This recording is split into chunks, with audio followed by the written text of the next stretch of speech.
With Rob Blake out, what happens next for the LA Kings? The Rams and Matthew Stafford finally have the numbers in place for a contract, and the Clippers president says keeping the roster intact is a priority, even if it means another Game 7 with James Harden in it. Good morning. I'm James.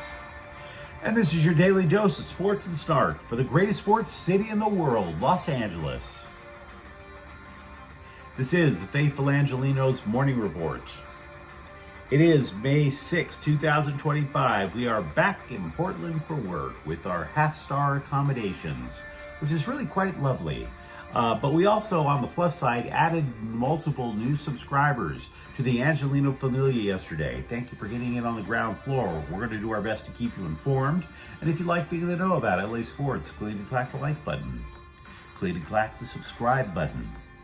There's a notification bell. Hit that. It'll let you know when we drop new content. Sharing is caring. Let people know we exist. And by all means, comment. Now, before we go through the news and notes, a very quick look at the scoreboard. Dodgers 7, Miami 4. And because we are petty, the Dodgers' magic number is 128. And today, the Dodgers are at Miami again at 3:40. So what do you say we get to the news?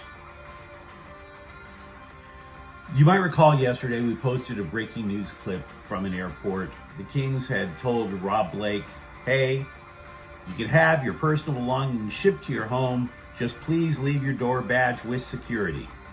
And so, with a new search for a new general manager underway, the focus has now shifted to Coach Jim Hillsr. Because after all, a new general manager would presumably want to bring in a guy who sees his vision for the club, right? The GM's like, I'm going to get the players to fit this identity. I need someone who can coach them to create said reality. Stuff like that. Hillsr said he has not had a conversation yet with team president Luc Robitaille about his future. That's kind of a reason to go to Indeed.com with a new resume. But there are a few things in Hillsr's favor. Despite some baffling decisions that he made during the fourth consecutive playoff mortification up in Edmonton. For one, defenseman Drew Doughty, surefire Hall of Famer, his voice carries a lot of weight within the organization, said it wasn't the coaching staff's fault that the Kings played like they had downed a six-pack of NyQuil in the third period, which enabled the Oilers in every game of the series to create comeback after comeback until LA was eliminated. Quote, the coaches weren't telling us to just back off and sit back. There was no talk about doing that. It's just human nature to sit back. That's on the players. I wouldn't blame the coaches for that, unquote. But there's another thing in Hillsr's favor that hasn't been discussed yet, guys. And I realize this is speculation on my part, but I think that there's some validity to this. Where will Robitaille look for a GM? See, I've been a Kings fan all my life, but in their mostly undistinguished history, they're as old as I am, right? I love the Kings, but they've only been real cup contenders maybe 5 years in my entire life. It's the result often of a reliance of former players as general managers, former Kings players specifically. Rogie Vachon, longtime GM. Dave Taylor, longtime GM. Two guys who absolutely outlived their usefulness as executives. They kept their jobs because their numbers are retired up in the rafters at Crypto.com Arena. As was Rob Blake's, I might add. So my point is this. If Robitaille hires a guy who played for the Kings, don't be surprised if that leads to Hillsr staying. Because again, this is speculation, but Kings history bears this out. If the owners and Anschutz Entertainment Group say they give their franchises a budget, that means when you look at the numbers, it means we don't have enough to pay top dollar for a new elite executive. Then Robitaille has no choice than to go to his phone, scroll through former players, think of somebody who he thinks has a good head on his shoulders, and ask if he would be the GM for lesser pay. And further, that would also mean that AEG's budget does not include money to buy Hillsr out of his contract. Now, what I've said is just extremely cynical. It is.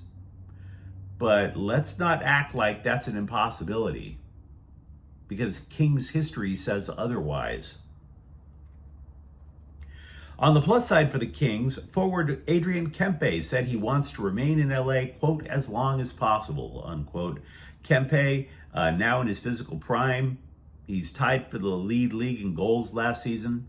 He's also eligible for a contract extension on July 1st. And frankly, aside from getting their front office ducks a quacking in a row, Kempe is arguably the biggest priority. So we do have lots of Kings news to still discuss. All the main news about Blake being ousted, we talked about in the breaking news clip yesterday. Robitaille is going to be having a press conference later today, so that's what I'm thinking about to look forward to. You know, switching teams, few things make me happier than to see pointless drama go away. The Rams have finalized their contract with quarterback Matthew Stafford. The full deal is apparently 2 years, $84 million, which means he's going to get 44 this year, $40 million of it guaranteed, and it's an upgrade because his current deal would have paid him $58 million over 2 years. We don't know how much of a bonus he would get, by the way, if his wife would shut the hell up about the Rams locker room on her podcast, but I digress. You might recall the wife was trying to stir up drama all offseason about, maybe Matthew's going to leave because he just doesn't like in the contract. Now, look, that was hyped up quite a bit on social media. It was hyped up quite a bit on these Rams blogs. On this channel, we toned the drama down because the idea of Stafford leaving just looked utterly ridiculous, no matter what the drama queen was saying. Teams in need of a quarterback in the NFL, have you ever noticed they curiously don't have an offensive line either? Like, that's part of the reason you don't have a functioning quarterback. I mean, sure, Stafford could have taken the money, a couple of extra $1 million with another team, but then you spend that extra money on a motorized wheelchair and a smart home that can lift you to sit on top of your toilet when the other team snap your spine. So is that really a W? The Athletic ultimately reported that the New York Giants and Las Vegas did offer Stafford more. They offered apparently up to $100 million. But being able to walk matters. Being able to wipe your own behind matters.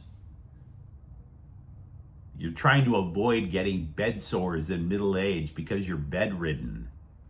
$88 million will do, plus that Rams offensive line. Also with the Rams, punt returner Britton Covey is leading Philadelphia to come to LA. He led the NFL in punt return yards in 2023. Clippers club president of basketball operations, Lawrence Frank, said Kawhi Leonard and James Harden, quote, I definitely believe in those two, unquote. Now, we were all waiting for him to add something like, unless it's game 7, then we're totally screwed, but he didn't. Instead, Frank added, quote, we have a great deal of appreciation for what James did last year. I'm going in with the intent that if he doesn't pick up his option, that we're going to be able to reach an agreement that works well for James and works well for the Clippers, unquote. So we brought that up because the Clippers now actually do have salary cap space. It's just not enough salary cap space to where they can get themselves a roster full of younger players. They were the third oldest team in the NBA last year. And of course, James Harden does what James Harden does. He face planted in a game 7 yet again. But he can opt out of his contract, which puts the Clippers in a bind. If Harden opts out of his contract, the Clippers wind up basically bidding against themselves, because nobody's going to give James Harden the money that he used to have. But the Clippers can't afford not to have him. they're not going to have enough money to go out and again replenish the entire roster. So whatever salary cap space they have winds up going to a guy who's not going to get them past the first round. That is a hell of a problem to be in. So you're paying top dollar to see a team, if you're a fan, you're paying top dollar to see a team that can't get out of the first round. They don't have any choice. Say Harden walks, they get nothing back. They don't even have draft picks to try to replenish the team. Frank, by the way, added that he also wants to keep Nicholas Batum in the fold as well. So, like we were talking about a few days ago, don't expect major changes to improve the Clippers.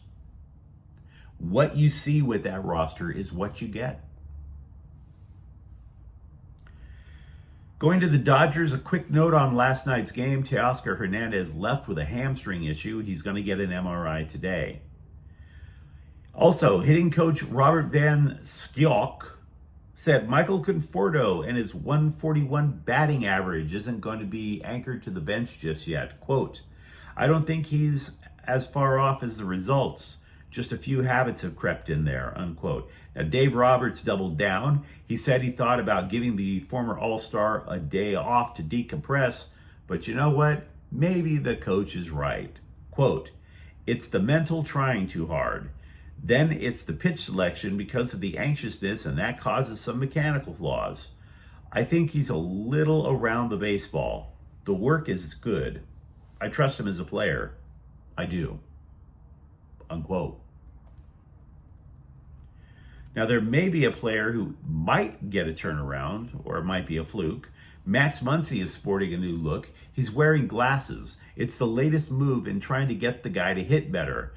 He was recently diagnosed with astigmatism in his right eye. Now, will it work? The results obviously are too small to take much of a note. Muncy did hit his first home run of the season over the weekend in Atlanta. However, Kike Hernandez got the exact same diagnosis, got himself a pair of glasses, and he can't hit for diddly poo. So there's that. There's that. Ben Kasparius has become indispensable to the Dodgers pitching staff. There are multiple starters currently injured. Now, as a result, the Dodgers aren't talking about promoting a pitching prospect. They already tried that, and that didn't exactly work. So they're talking instead about Kasparius getting more innings. For his part, Kasparius had come to rely on a new third good pitch, a cutter. He throws it about 20% of the time, which is just enough for the hitters to wonder if that's coming. Puts doubt in their minds. Opposing batters, by the way, have just 4 base hits against the cutter. And according to Roberts, that's what makes Kasparius a very effective pitcher.